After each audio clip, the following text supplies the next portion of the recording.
লাগছে? না, শিওরলি আমি খুবই এক্সাইটেড যে আমার ছেলে ভালো রেজাল্ট করেছে এবং এখানে আসতে পেরে খুবই আনন্দিত। আচ্ছা, আপনি কি মনে করেন যে অ্যাবাকাস শেখানোর মাধ্যমে ওর গাণিতিক সমস্যাগুলোর যে প্রবলেম হতো সেটা সলভ হয়েছে কিনা? অ্যাকচুয়ালি আমি এই ব্যাপারটাকে মানে গাণিতিক মানদণ্ডে নির্ণয় করি না। আমি নর্মালি চিন্তা করি যে একটা সন্তান একটা বাবা মার জন্য নিয়ামত বা আল্লাহর তরফ থেকে একটা আমানত। সো তাকে অ্যাকচুয়ালি একটা ভালো পরিবেশ মানুষ হিসেবে গড়ে তোলার একটা পরিবেশ দেওয়াটাই আজকাল চ্যালেঞ্জ। বাচ্চাদের আজকাল যে মোবাইলের আসক্তি বা অন্যান্য ব্যাপারে অ্যাবাকাস এখানে অ্যাকচুয়ালি কীভাবে রোল করে আমি বলি, তার অবশ্যই বেড়ে ওঠার ক্ষেত্রে গাণিতিক যে যুক্তিগুলো বা ব্রেইনের যে কাজগুলো এগুলো বাড়লে হয় কি একাধারে সে পরবর্তী লাইফে এইগুলো চিন্তা ভাবনাটা করতে হবে। আর মূলত আমি দেখি যে অ্যাকচুয়ালি তার সময়টা খুবই সুন্দরভাবে ইউজ হচ্ছে, সে লাইফ এটাকে এনজয় করছে এবং এটা তার পরীক্ষা মানে তার যে নিজের স্কুলের যে পরীক্ষাগুলো সেগুলোতেও সে অনেক ভালো করতে পারছে, মানে প্রিপারেশনটাও খুব সহজে নিতে পারছে এবং অন্যদের থেকে একটু বেশি মার্কস পাচ্ছে।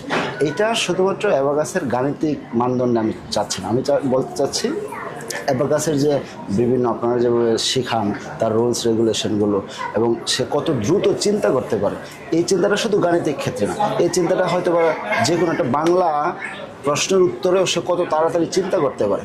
অবভিয়াসলি অবশ্যই গাণিতিক মানদণ্ড, তাড়াতাড়ি অঙ্ক করার যে মন মানসিকতা, যে কোনো একটা যোগ বিয়োগ গুণ সে যে খুব সহজে করে ফেলতে পারে, এটা অ্যাকচুয়ালি অ্যাবাকাসের আল্লাহর তরফ থেকে আসলে ভালো। আলহামদুলিল্লাহ। টিচারের ব্যাপারে আপনাদের মন্তব্য কি? শিওরলি আমি তো ও যে সেন্টারে আছে ওখানে এক দুজনকে দেখি, অবভিয়াসলি তারা খুবই ভালো। মানে অন্তত আমার ছেলে কখনো বলেনি যে না উনি এই করে বা অন্য কোনো কমপ্লেন না। এবং সেটা আমার সবচেয়ে যেটা ভালো, আমি যেটা বললাম যে সন্তান একটা আমানত আল্লাহর কাছ থেকে, সেটা হচ্ছে যে ও ঠিক টাইমে পৌঁছালো না, ওর ক্লাসটা কখন শেষ হলো আমি হয়তো একটু দেরি করলে আমি ফোন পেয়ে যাই যে আমার যেতে হবে বা আমার ছেলে বসে আছে এটা আমি ফোন পাই। এটাই আমাকে সবচেয়ে বেশি আশ্বস্ত করে যে হ্যাঁ আমি একটা ভালো জায়গায় দিয়েছি। অ্যাকচুয়ালি এটা আমাকে খুব মানে এটাই ভ্যালু করে যে হ্যাঁ আমার ছেলের মানে কেয়ারটা নেওয়া হচ্ছে। এখানে অবশ্যই আপনি শেখাচ্ছেন, সেটা আপনাদের দায়িত্ব আপনারা পালন করবেন এবং সেটার জন্য তো আমি আউটপুটটা পাচ্ছি। আজকের যেই অনুষ্ঠানে সে আসতে পেরেছে এটা তো অবশ্যই আপনাদের দক্ষতার জন্য আসতে পেরেছে। ধন্যবাদ আপনার মূল্যবান মতামতের জন্য। হাই, কেমন আছো? ভালো, আলহামদুলিল্লাহ। আজকে এখানে আসতে পেরে তোমার কেমন লাগছে? আমার এখানে আসতে পেরে আজকে অনেক ভালো লাগছে এবং প্রাইজটা যে পাবো এজন্য অনেক খুশি লাগছে। আচ্ছা আচ্ছা, কংগ্রেচুলেশনস তোমার প্রাইজের জন্য।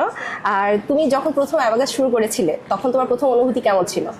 আমার প্রথমে মনে হয়েছিল আমিও হয়তো পারবো না, কিন্তু পরবর্তীতে এটা অনেক সহজ হয়ে গেছিল এবং আমি অনেক জটিল অঙ্ক এখন করতে